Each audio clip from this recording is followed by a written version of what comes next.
So if you've been dieting, you've been doing cardio, you've been doing everything that you can to lose fat, and you've been doing it for months, but you still can't seem to drop below 20% body fat, then this video is for you. So the thing is, going from 30 to 20% body fat is easier and much more simple than going from 20 to, let's say, 12 to 15% body fat.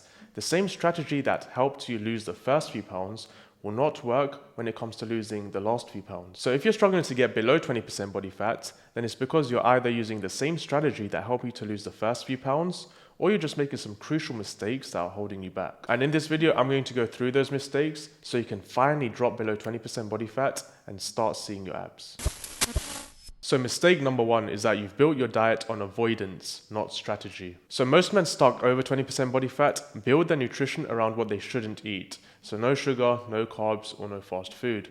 But the problem is that you can still overeat even if you cut out specific foods or specific food groups. If you're not tracking your calories and not logging your food, then it really doesn't matter. You can still overeat even if you have just fats and protein, or even if you're on the sugar diet and just eat carbs. And if you've cut out specific food groups for a long period of time and you can't take it anymore, then it's likely that you'll go and binge on, let's say, the weekends, or you'll just slowly sneak certain foods into your diet and the calories can just add up. Restriction without structure just creates chaos. Fat loss success doesn't come with cutting foods out. It comes with knowing what to eat, when to eat, and how much to eat. So start by building a consistent foundation. 3 to 4 meals a day, protein focused, planned, and not reactive. And make sure to track your macros and your calories so that you can start off with a small calorie deficit. And as you start to lose fat and the rate at which you lose fat starts to slow down, then you can think about increasing that deficit over time, which will help you to drop below that 20% body fat mark. The second mistake is that you're dieting in a loop instead of a system. So does this sound familiar? Monday to Friday, you diet hard, you're on track. But when the weekend comes, you're off plan, you're over calories, and you'll say to yourself, I'll just start fresh on Monday.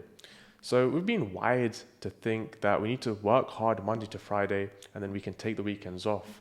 But if you do the same thing with your health and your calories, then you're not going to see any results. You're going to be stuck in the same place because you're in a deficit during the week and then you're in a surplus on the weekends. So it's just going to cancel out and you're not going to get anywhere. And I've seen this happen with so many people and they've just been stuck for months in the same cycle, the same loop. And it's just a trap. You want to get out of this. You want to not treat your health like your job, and you want to be consistent from Monday to Sunday. You know, there's no taking days off on the weekends because you're just going to be in this continuous cycle. It's going to get frustrating. You're not going to lose fat and you'll be stuck at 20% or over 20% body fat. True fat loss only happens when you remove that on vs off switch and replace it with a proper system. Weekly calorie averages, flexible meals built around your schedule, and treats planned in, not binge reactive. People who are lean and under 20% body fat don't take the weekends off and restart every Monday. They are consistent throughout the week and just know how to adjust. Mistake number 3 is that your hunger signals are misleading you. So if you're stuck over 20% body fat, then you may be undernourished.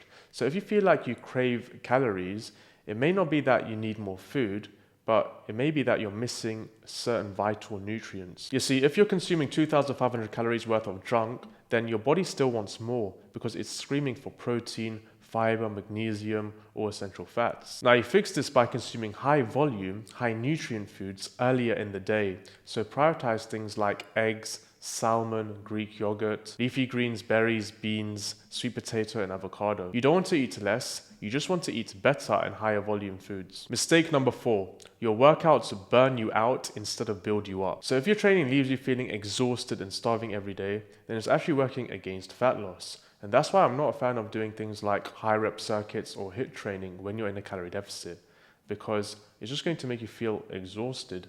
And at that point, long-term sustainability goes out the window. Sure, you'll burn a lot more calories and you may sweat a lot more, but in actual fact, over the day, you're actually going to burn less calories and it's likely you're going to eat more food because your hunger signals are going to be through the roof. And that's why instead you want to focus on doing strength training sessions and adding walks in for cardio. So my advice would be to start with 3 to 4 structured strength training sessions per week, where you focus on progression. And that way you can preserve and even build muscle mass, which will help your body to become more efficient at burning fat. and these workouts won't wreck your recovery or increase your hunger. EAT, which is your exercise activity thermogenesis, only makes up a small percentage of total calories burnt. So you don't burn a lot of fat in the gym, you burn fat on what you do outside of the gym, and that's what really counts. When you're rested, you're fueled, and you're hormonally balanced. Mistake number 5, you're failing the other 16 hours. So you train for 60 minutes. What about the other 16 hours you're awake? So if you're sedentary, overstimulated, and underslept, then your body is in fat storing mode 24/7. High cortisol, low NEAT, late night snacking, and poor sleep equals a perfect storm for staying soft. And if you want to fix this, then start walking 7 to 10k steps daily, cut out screen time before bed, prioritize 7 to 8 hours of quality sleep, and manage your stress levels with breathing, journaling, or actual downtime. Remember, the gym is just a tiny part of losing fat. The rest of the day and what you do throughout the day is where the real fat loss happens. Mistake number 6, you eat for the body you have, not for the body you want. Your current habits build your current physique. If you want a leaner body, then you need to have leaner body habits. And that means controlled portions, so tracking your calories, protein dominant meals, and saying no without guilt. You can't eat like your old self and expect a new body to show up. It doesn't work like that. And it's the same that what got you from 30 to 20% body fat will not be the same that gets you from 20 to 12 to 15% body fat.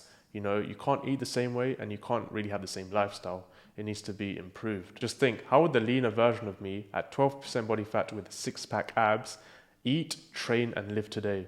Then act accordingly. Mistake number 7, you haven't been in a real calorie deficit. You see, most men think they're in a deficit, but in actual fact, they're just eating clean and hoping for the best. You see, fat loss is math, and math doesn't lie. So if your weight hasn't moved in 3+ weeks, then you're not in a deficit. And here's a stat, over 30% of people underestimate their calories by 500 to 1,000. And that's why a lot of them just stay stuck at the same place. So track your calories properly, meaning every single thing that you eat and drink for 7 days straight. And don't make any changes, just see how your body responds. And if your weight stays stable, then reduce your weekly calories by 10 to 15%. Remember, it doesn't need to be aggressive, it just needs to be sustainable. And mistake number 8, you're trying to earn results that you haven't committed to. So you want to be lean, confident, and energetic, but your current identity doesn't match those goals. So how do you expect to get there? Fat loss isn't just a calorie game, it's a commitment game. You don't get lean by chasing motivation. You get lean by becoming the man who honors his word. So start with small but repeatable wins. So hit your protein targets every day. Go for your morning walk. Make sure to resistance train 3 times a week. You don't need to do everything. You just need to do the right things consistently. So guys, hope this video helped. And if you've been stuck over 20% body fat, then let me know down in the comments which one of these mistakes you've been making. And if you're serious about losing weight and you want to drop over 20 pounds of fat within the next 12 weeks, then I've just recently opened my one-to-one coaching. So click the link in the description below to book a call with me. And if this video helped you to see things differently, then make sure to hit the like and subscribe button down below and turn on the bell notifications so you're notified whenever I release a new video. And if you want to lose 2 pounds of fat every single week consistently, then make sure to go watch this video next. It has everything that you need.